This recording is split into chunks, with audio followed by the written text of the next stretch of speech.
दोस्तों पीसीबी ने 17 रुकनी Pakistani squad announce कर दी है न्यूजीलैंड सीरीज के लिए। न्यूजीलैंड जो दौरा कर रही है पाकिस्तान का, यहां पर वो 5 T20 इंटरनेशनल मैचेस खेलेगी।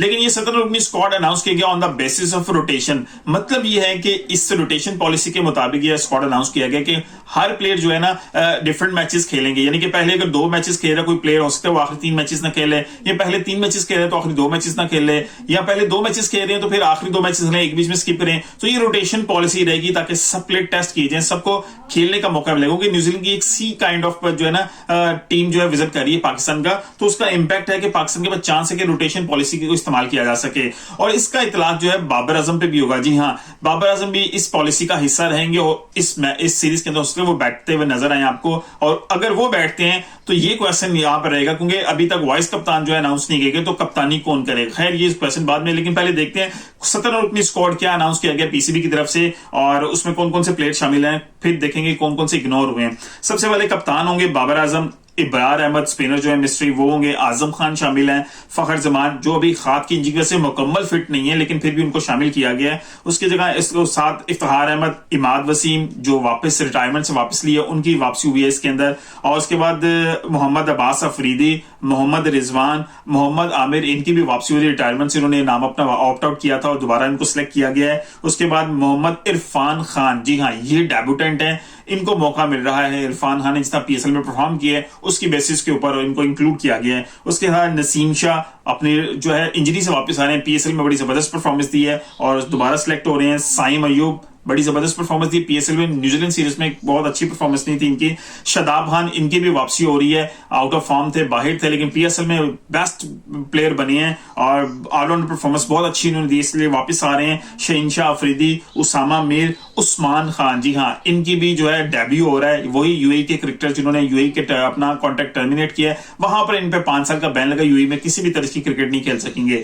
और उसके बाद आखिरी प्लेयर होंगे जमान खान। ये तो होगी 17 रुकनी स्क्वाड जो ट्रैवल साथ साथ करेगा। और 5 रुकनी एक स्क्वाड और है जो ट्रैवलिंग रिजर्व में होगा, कि कभी भी पाकिस्तान आइलैंड में जा रहा है, इंग्लैंड जा रही है, वर्ल्ड कप में जाता है, कहां पे भी जरूरत पड़ती है तो ट्रैवलिंग रिजर्व में भी कोई प्लेयर होंगे जो ट्रैवल कर सकते हैं। उनमें सबसे पहले हैं हसीबुल्लाह और मोहम्मद अली जो फास्ट बॉलर थे, मोहम्मद वसीम जूनियर इनको बाहर किया गया, साहबजादा फरहान ये भी ट्रैवलिंग रिजर्व में, सलमान अली आगा, ये सब प्लेयर हैं जो ट्रैवलिंग रिजर्व में ये 5 प्लेयर मौजूद होंगे।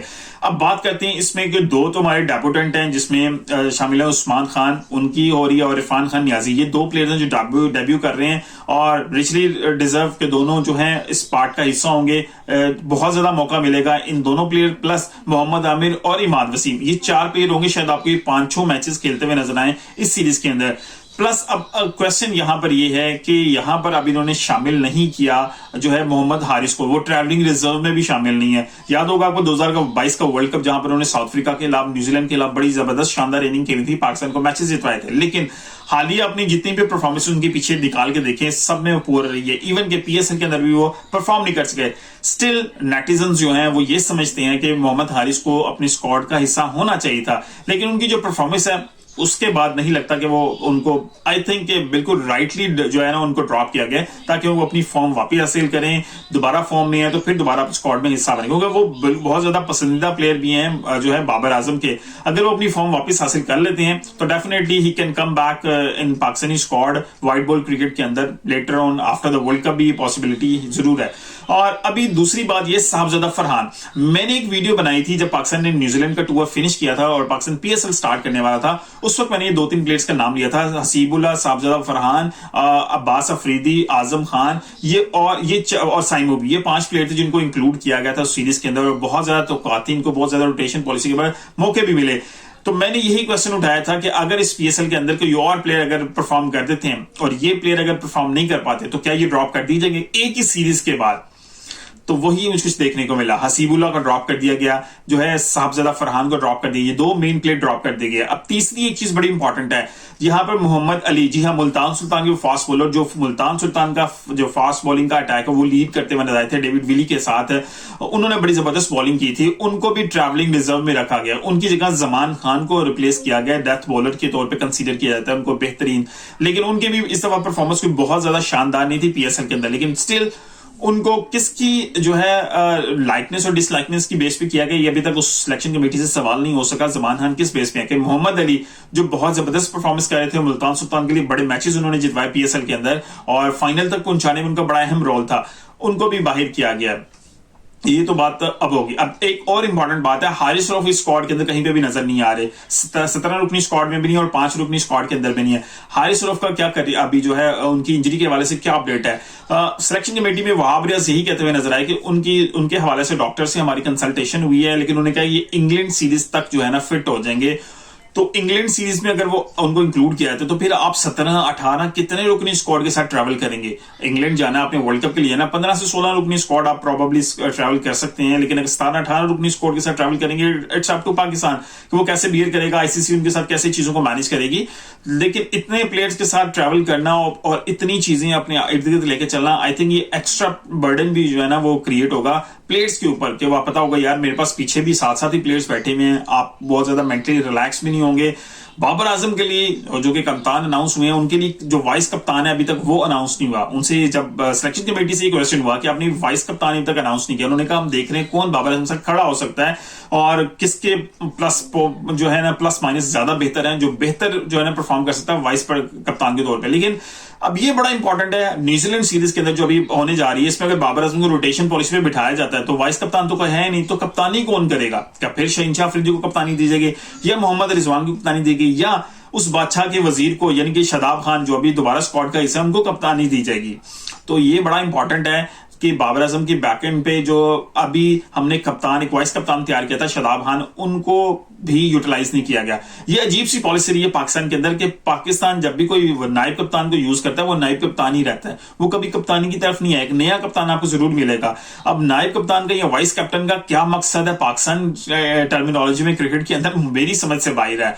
अब आपने उधर मोहम्मद रिजवान को नायब कप्तान बनाया था, कप्तान तो हटाया आपने, नायब कप्तान भी गायब कर दिया, तो फिर नायब कप्तान रहने दीजिए ताकि बाबर आजम को फिर एक सपोर्ट मिले, एक सीनियर प्लेयर की हुए जो है बड़ी जबरदस्त जो है कप्तानी करते रहे मोहम्मद रिजवान, ना सिर्फ पीएसएल के अंदर बल्कि डोमेस्टिक एक टीम के साथ भी वो बड़ी जबरदस्त कप्तानी वहां करते रहे और बहुत से मैचेस पाकिस्तान को उसमें जितवाए हैं। उनका बस वास्ट एक्सपीरियंस है जो है ना कैप्टनसी का। तो अभी बहुत सी चीजें अनक्लियर्ड हैं क्योंकि मोहम्मद आमिर का वापस आना, नए प्लेयर्स का जो है ना बाहर होना, इमाद वसीम का वापस आना डायरेक्टली दोबारा जो है सिलेक्शन के लिए उनको चूज कर लेना, इवन दो कि बहुत और भी परफॉर्मेंस थे जो चल रहे थे। मुझे मोहम्मद अली के हवाले से बहुत ज्यादा कंसर्न है, साहबजादा फरहान के हवाले से बहुत ज्यादा कंसर्न है क्योंकि लाहौर कलंदर्स को अर्ली ऑन 5-6 मैचेस में इवन के पाकिस्तान जो लाहौर कलंदर्स विन नहीं कर सका मैचेस को, लेकिन जो साहबजादा फरहान की जो फॉर्म थी और जैसी वो बैटिंग कर रहे थे और देयर वाज मच चांसेस के जो है वो बड़ी अच्छी परफॉर्मेंस दे सके। लेकिन एक क्लू बड़ा इंपॉर्टेंट है, न्यूजीलैंड सीरीज के दौरान पाकिस्तान ने गलती की थी, वहां पर बहुत ज्यादा ओपनर्स को लेके थे। अब आप देखें वहां पर बाबर आजम भी थे, फखर जमान भी थे, वहां पर मोहम्मद रिजवान भी थे, साइम अयूब भी थे, फिर साहबजादा फरहान भी ओपनर थे, फिर हसीबुल्लाह भी ओपन करते हैं ऊपर से।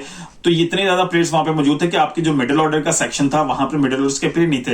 इरफान खान नियाजी के आने के साथ जो है आपका मिडिल ऑर्डर कॉम्पैक्ट हो गया। आजम खान, इरफान खान, इफ्तिखार अहमद, ये सारे मिडिल ऑर्डर के प्लेयर हैं क्योंकि ये एक टेक्निकली एक बड़ी इंपॉर्टेंट बात है कि आप हर पोजीशन की एक स्पेशलिटी होती है, उस प्लेयर की उस तरह ग्रूम हुआ होता है, उसके मसल्स उस तरह डेवलप होते हैं, उसकी मेंटली एक सोच डेवलप हुई होती है, उस पोजीशन को खेलना उसके लिए आसान होता है। अगर आप उसकी पोजीशन को चेंज करते हैं तो फिर उसके लिए मुश्किल होता है। अब देखना ही होगा कि वर्ल्ड कप के अंदर कौन से पोजीशन से पाकिस्तान जाएगा क्योंकि अब यहाँ पे 4-5 अभी भी जो है हमें ओपनर्स नजर आ रहे हैं जिसमें फखर जमान होंगे, मोहम्मद रिजवान है, बाबर आजम है, साइम अयूब है। तो ये 4 ओपनर्स तो आपके पास सामने नजर आ रहे हैं। तो इनमें से क्या रोटेशन पॉलिसी होगी और 2 डाउन कौन आएंगे? फिर उस्मान खान भी मौजूद हैं।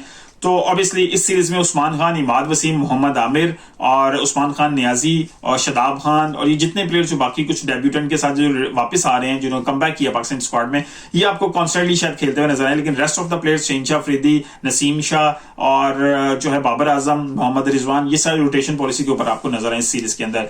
आप बताइएगा सिलेक्शन कमेटी ने इस दफा सिलेक्शन जो है प्रॉपर की है, क्या यही प्लेयर्स डिजर्व करते थे जो बाकी ट्रैवलिंग रिजर्व में है जिसमें साहबजादा फरहान है, हसीबुल्लाह है, मोहम्मद जो है अली हैं, वो बाकी जो प्लेयर्स हैं क्या वो डिजर्व करते थे प्लेयर्स इन द स्क्वाड? अपनी राय जरूर दीजिएगा कमेंट की सूरत में। वीडियो पसंद आई तो लाइक कीजिएगा, शेयर कीजिएगा। मिलते हैं किसी वीडियो के साथ, अपना ख्याल रखिएगा।